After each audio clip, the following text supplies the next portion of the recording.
शहर के एक कोने में, जहां पक्का रास्ता खत्म होता था और कच्ची गलियां शुरू होती थीं, वहां बशीर का छोटा सा घर था। घर क्या था? बस मिट्टी की दीवारें और ऊपर पुरानी चादर थी। बशीर दिन भर मेहनत मजदूरी करता, बोझ ढोता और शाम को जो चंद पैसे मिलते उनसे घर का चूल्हा जलता। लोग उसे देखते तो तरस खाते, लेकिन बशीर के चेहरे पर हमेशा एक अजीब सा इत्मीनान रहता। उसका सबसे बड़ा सरमाया उसकी बातें थीं, वो बातें जो वो किसी इंसान से नहीं बल्कि अपने खालिक से करता था। जब सुबह का सूरज निकलता, बशीर अपने काम पर निकलते हुए आसमान की तरफ देखकर मुस्कुराता और कहता, मालिक, आज का दिन भी तेरी अमानत है।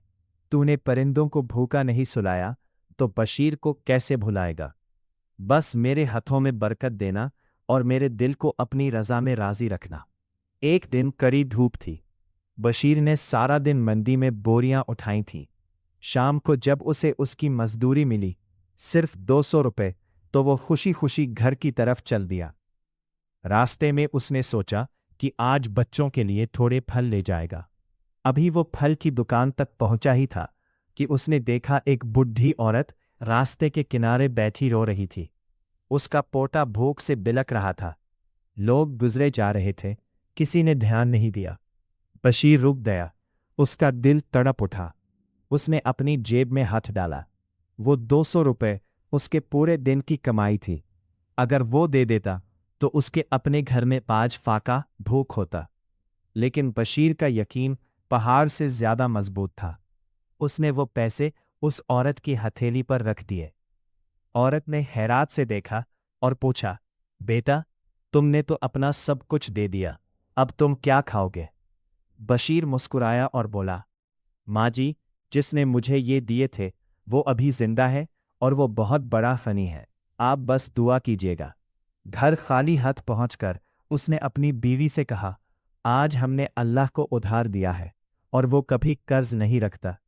उस रात उन्होंने पानी पीकर शुक्र अदा किया और सो गए। रात के पिछले पहर बशीर की आंख खुली। तहज्जुद का वक्त था। उसने वुज़ू किया और मुसल्ले पर बैठ गया। वो अल्लाह से ऐसे बातें करता जैसे कोई अपने सबसे करीबी दोस्त से करता है। मेरे मालिक, तू तो जानता है बशीर कमज़ोर है। मेरे पास देने को कुछ नहीं था, पर तूने मौका दिया तो मैंने तेरे नाम पर दे दिया। मालिक, मुझे दुनिया की दौलत नहीं चाहिए, बस इतना देना कि मैं किसी का मोहताज ना हो। और सुन, मेरे दिल में अपनी मोहब्बत को और बढ़ा दे, क्योंकि जब तू साथ है तो ये गुर्बत भी बादशाहत लगती है। उसके आंसू सजदे में गिर रहे थे।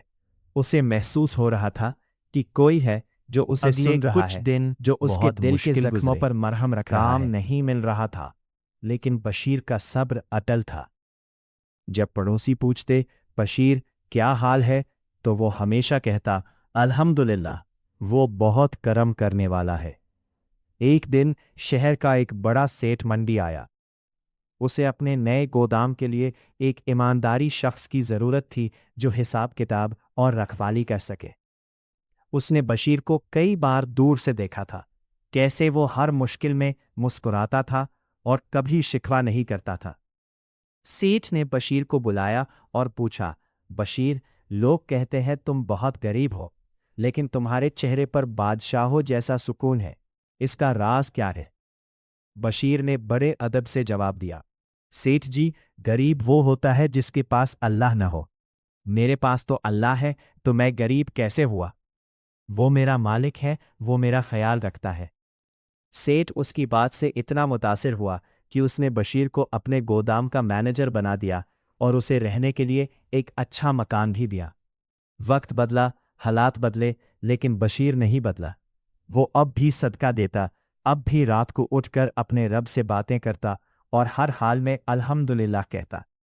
उसने सीखा दिया था कि यकीन, अल्लाह पर भरोसा करने वाला कभी मायूस नहीं होता। सदका देने से माल कम नहीं होता, बल्कि बरकत आती है। सब्र और शुक्र, मुश्किल में सब्र और आसानी में शुक्र ही इंसान की असली पहचान है। बशीर की कहानी पूरे शहर में मशहूर हो गई। लोग अब उसे गरीब बशीर नहीं बल्कि अल्लाह का बंदा कहने लगे थे। یہ کہانی ہمیں سکھاتی ہے کہ انسان کی اصلی امیری اس کے بینک بیلنس میں نہیں بلکہ اس کے توکل اللہ پر بھروسے میں ہوتی ہے۔ جب آپ اللہ سے باتیں کرتے ہیں اور اس کی رضا میں راضی رہتے ہیں تو وہ آسمان سے راستے نکل دیتا ہے۔